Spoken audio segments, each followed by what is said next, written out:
అప్పుడే మన నిశ్చితార్థం అయిపోయి ఉంటే ఇప్పుడు మనం షాపింగ్లు అంటూ తిరుగుతూ ఉండేవాళ్ళం. నేను ఏదైనా గట్టిగా అనుకుంటే ఖచ్చితంగా మా అన్నయ్య చేసేస్తాడు. నేను గట్టిగా కూడా అనుకునే అవకాశం మా అన్నయ్య నాకు ఇవ్వడం లేదు.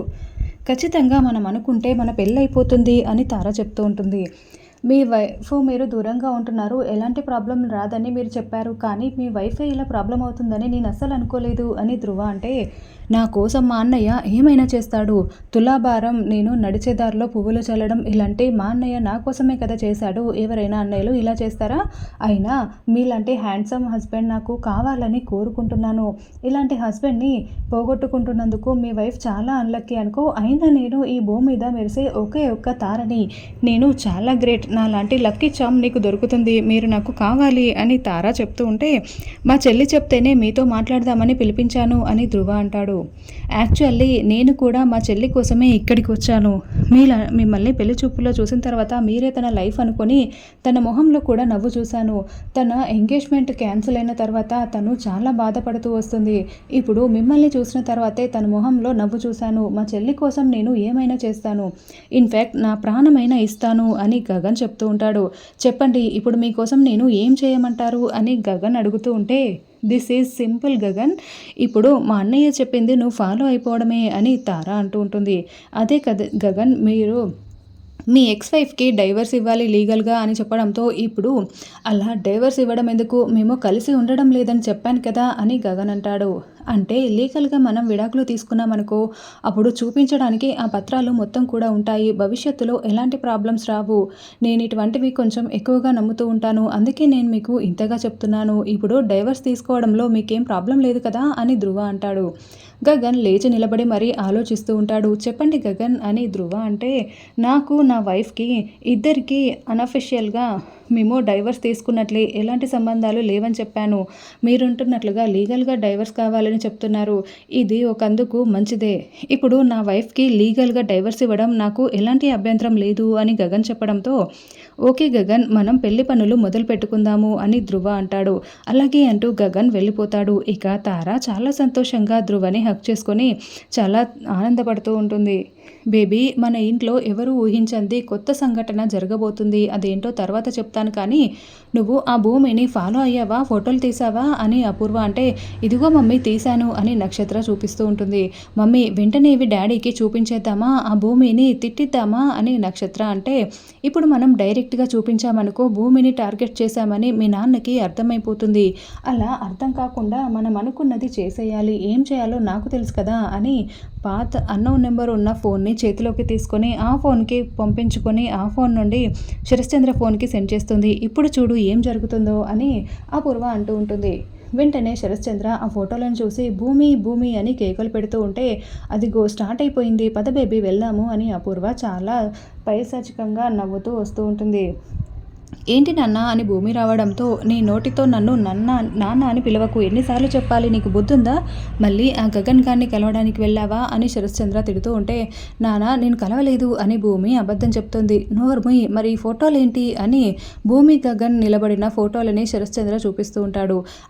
అది అని భూమి నసుగుతూ ఉంటే, ఏమైంది బావా, ఏది, నేను కూడా చూస్తాను అని అపూర్వ ఫోటోలని చూసి, అంటే ఆ గగన్ గారిని కలవకూడదని మీ నాన్న లక్ష్మణ రేఖ గీసినా కూడా నువ్వు మీ నాన్న మాట కాదని ఆ గగన్ గారిని కలవడానికి వెళ్తావా? బావా, ఆ గగన్ గడితో కలిసి ఇది మనల్ని నాశనం చేయడానికి ఏదో ప్లాన్ చేస్తుంది బావా అని అపూర్వ అంటూ ఉంటుంది. అసలు ఆ గగన్ గాడు నిన్ను ఇంట్లో నుండి గెంటేస్తే తండ్రిగా నా కర్తవ్యాన్ని నెరవేరుస్తూ నిన్ను ఇంట్లోకి తీసుకొచ్చి పెట్టుకున్నందుకు ఇదా నువ్వు చేసేది? మళ్ళీ ఆ గగన్ గారిని కలుస్తావా అని శరశ్చంద్ర తిడుతూ ఉంటే, చూడండి అపూర్వ గారు, భూమి ఏదైనా చేయాలనుకుంటే అప్పుడు ఆస్తి రాసివ్వగానే తీసుకునేది. భూమికి ప్రేమలు మాత్రమే కావాలి, బంధుత్వాలు మాత్రమే కావాలి అని కేపీ అంటే, ఆపు కేపీ, నువ్వు చెప్పింది చాలు, కానీ అసలు నా మాట కాదన్నావు కాబట్టి నువ్వు ఈ ఇంట్లో ఒక్క క్షణం కూడా ఉండడానికి వీల్లేదు అని శరశ్చంద్ర అంటాడు. మా బావ పరువు తీస్తే ఇలాగే జరుగుతుంది అని అపూర్వ అంటుంది. రా, ఈ ఇంట్లో ఉండకు అని శరశ్చంద్ర భూమి చేయి పట్టుకొని లాగుతూ ఉంటే, నాన్న ఆగండి నాన్న, ఒక్క క్షణం నేను చెప్పేది వినండి నాన్న. నేను ఆయన్ని కలవలేదంటే మీరు నమ్మడం లేదు కదా, ఒక్క క్షణం మరి ఈ ఫోటో చూడండి నాన్న అని గగన్ నక్షత్ర ఇద్దరు మాట్లాడుకుంటున్నట్లు సేమ్ భూమి గగన్ మాట్లాడుకుంటున్న ఫోటోలాగే భూమి చూపిస్తూ ఉంటుంది. లేదు అబద్ధం, నేను గగన్ బావని కలవలేదు అని నక్షత్ర అంటే, నేను కూడా ఇదే కదా నాన్న చెప్తున్నాను, నేను కలవలేదని చెప్తుంటే మీరు నమ్మడం లేదు, మరి నక్షత్ర కూడా కలవకుండానే ఫోటోలు ఎలా వచ్చాయి అంటే ఇదంతా మార్ఫింగ్ నాన్న, మీకు నా ఫోటోలు పంపించిన వాళ్ళే నక్షత్ర ఫోటోల్ని నాకు పంపించారు అంటే నక్షత్ర కూడా కలిసినట్లేనా అని భూమి అంటే, లేదు నేను కలవలేదు అని నక్షత్ర అంటుంది. నువ్వు కలవకపోతే నేను కలవలేదు అని భూమి అంటుంది. లేదు నక్షత్ర కలవలేదు అని అపూర్వ అంటే, అప్పుడు భూమి కూడా కలవనట్లే అని కేపి చెప్తాడు. మా అక్క చెల్లెళ్ళ మధ్య గొడవలు పెట్టడానికి ఎవరో కావాలని ఇదంతా చేస్తున్నారు నాన్న అని భూమి అంటే, సరే ఇక మీదట జాగ్రత్తగా ఉండండి అని శరశ్చంద్ర వెళ్ళిపోతాడు. కేపి కూడా వెళ్ళగానే బాగానే ప్లాన్ చేసావే అని అపూర్వ అంటే, దొరికిపోయాననుకున్నావా పిన్ని అని భూమి అంటూ ఉంటుంది. నన్ను పిన్ని అని పిలవకని అపూర్వ అరుస్తూ ఉంటుంది. నాకు కూడా ఇలా పిలవాలంటే ఇరిటేటింగ్గానే ఉంది పిన్ని, కానీ మా నాన్న రెండో భార్యవి కదా, అందుకే నేను నిన్ను పిన్ని అని పిలుస్తున్నాను పిన్ని అని కావాలని భూమి పిన్ని పిన్ని అని మాట్లాడుతూ అపూర్వ చెవి దగ్గరికి వచ్చి మరీ చెప్తూ ఉంటుంది. నన్ను పిలవద్దని చెప్తున్నా కదా అని అపూర్వ చేయి చూపిస్తూ ఉంటుంది. ఒక పంచే పిన్ని, నీకు పిలిపించుకోవాలంటే ఇరిటేటింగ్గా ఉంది, నాకు పిలవాలంటే ఇరిటేటింగ్గా ఉంది. ఒక పంచే, ఈ పిన్ని అని పిలవకూడదు అంటే నువ్వు మా నాన్నను వదిలేసి వెళ్ళిపో, అప్పుడు నేను నిన్ను పిల్ని అని పిలవను అని భూమి చెప్తుంది. దాంతో అపూర్వ నక్షత్ర మండిపడుతూ చూస్తూ ఉంటారు. చూడు పిన్ని, నేను చెప్పింది నిజమే, ఇప్పుడు ఈ నక్షత్ర నన్ను ఫాలో అవ్వడము ఫోటోలు తీయడము నేను మొత్తం కూడా చూస్తూనే ఉన్నాను. ఇప్పుడు నువ్వు నేను గగన్ బాబా కలిసిన ఫోటోలు చూపిస్తే నక్షత్ర ఫోన్ నుండి ఆ ఫోటోల్ని నేను షేర్ చేసుకుని నా ప్లేస్లో నక్షత్ర ప్లేస్ని మార్ఫింగ్ చేశాను, ఏఐ ఉపయోగించి ఇదంతా చేశాను పిన్ని అన్నట్లు నువ్వు నన్ను 100 కళ్ళతో కనిపెడుతూ ఉంటావేమో, నేను 1000 కళ్ళతో నిన్ను అనుక్షణం కనిపెడుతూనే ఉన్నాను పిన్ని. నీ వయసుతో పాటు పోటీ పడడానికి నాకు అంత వయసు లేదనుకో, అయినా కూడా ఈ తరం అమ్మాయిని నేను నీతో పోటీ పడుతూ ఉంటాను. నువ్వు బొగ్గు ట్రైన్ అయితే నేను బుల్లెట్ ట్రైన్ని, నా వెనుక పరిగెత్తాలని చూస్తే కింద పడిపోతావు పిన్ని అంటూ భూమి వార్నింగ్ ఇచ్చి వెళ్ళిపోతుంది. ఛా అంటూ అపూర్వ మండిపడుతూ పిడికిలు బిగించి మరీ కోపంతో రగిలిపోతూ ఉంటుంది. తర్వాత కేపీ, అమ్మ భూమి నువ్వు ఎక్కడ అపూర్వకి దొరికిపోతావు అని నేను ఎంత టెన్షన్ పడ్డానో తెలుసా, ఎందుకు వెళ్ళావు గగన్ దగ్గరికి అని కేపీ అడగడంతో, చెర్రీ గురించి మాట్లాడడానికి బావ రమ్మని ఫోన్ చేస్తే వెళ్ళాను మామయ్య, ఇదిగో ఈ ట్రాకర్ ఇచ్చాడు, అరేంజ్ చేయమని చెప్పాడు అని జరిగిన విషయం మొత్తం చెప్తాడు. అయితే ఖచ్చితంగా చెర్రీ బయటికి వస్తాడు అని కేపీ భూమి ఇద్దరు సంతోషపడుతూ ఉంటారు. శారద మొక్కలకి నీళ్లు పడుతూ ఉంటే, అమ్మ నేను భూమికి విడాకులు ఇవ్వాలనుకుంటున్నాను అని గగన్ చెప్పగానే, రే ఏం మాట్లాడుతున్నామో అర్థమవుతుందా అని శారద అరుస్తూ గగన్ని ఒక్కసారిగా తోసేస్తుంది. అమ్మ నేను తెలిసే మాట్లాడుతున్నాను, మేము విడిపోవాలనుకుంటున్నాము, విడాకులు ఇవ్వాలనుకుంటున్నాను, నువ్వు విన్నది కరెక్టే అని గగన్ అంటాడు. దానికి అర్థం ఏంటో తెలుసా అని శారద అరుస్తూ ఉంటే అప్పుడే పూరి కూడా వచ్చి వింటూ ఉంటుంది.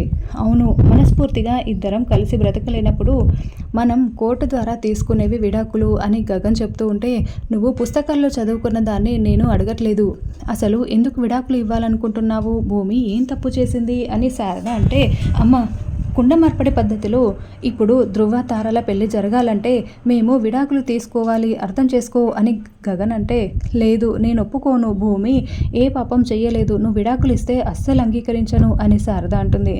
అమ్మ ఏంటమ్మా అన్నయ్య చెప్తున్న దాంట్లో తప్పేముంది, అయినా నీకు కూతురు కొడుకు కంటే నీ కోడలే కావాల్సి వచ్చిందా, భూమి తప్పు చేసింది అందుకే అన్నయ్య విడాకులు ఇస్తాడు అని పూరి అంటే, భూమి ఏ తప్పు చేయలేదు, ఇదంతా ఆ అపూర్వ కుట్ర అని శారద అంటే, అమ్మ కళ్ళు ముందరే భూమి వచ్చి నన్ను చంపేసి వెళ్ళినా కూడా నువ్వు భూమికే వంత పాడుతూ ఉంటావు, అయినా ఏంటమ్మా నువ్వు కోడలికి వంత పాడుతున్నావు అని పూరి నిలదీస్తూ ఉంటుంది. అసలు నేను నీ కూతుర్నేనా, లేకుంటే చెత్త కుప్పలో దొరికితే తీసుకొచ్చి పెంచుకున్నావా, భూమిని వెనకేసుకొస్తున్నావు అని పూరి అనడంతో శారద వెంటనే పూరి చెంప పగలగొడుతుంది. అమ్మ పూరి ఎందుకు కొట్టావేంటి అని గగన్ నిలదీస్తూ ఉంటే, అదేం మాట్లాడిందో విన్నావు కదా అని శారద అంటే, అమ్మ పెళ్ళి ఆగిపోయిందన్న బాధలో నోరు జారితే నువ్వు ఇలా కొట్టేస్తావా, అయినా పూరి నేనున్నాను కదా, ధృవతోనే నీ పెళ్లి జరుగుతుంది, నేను చెప్తున్నాను, నిశ్చితార్థం అయిపోయినట్లే అనుకో, మాటలు అయిపోయాయి కదా అని గగన్ అంటే, రే ఏంటి నువ్వు అని గగన్ని శారద మళ్ళీ నిలదీస్తూ ఉంటుంది.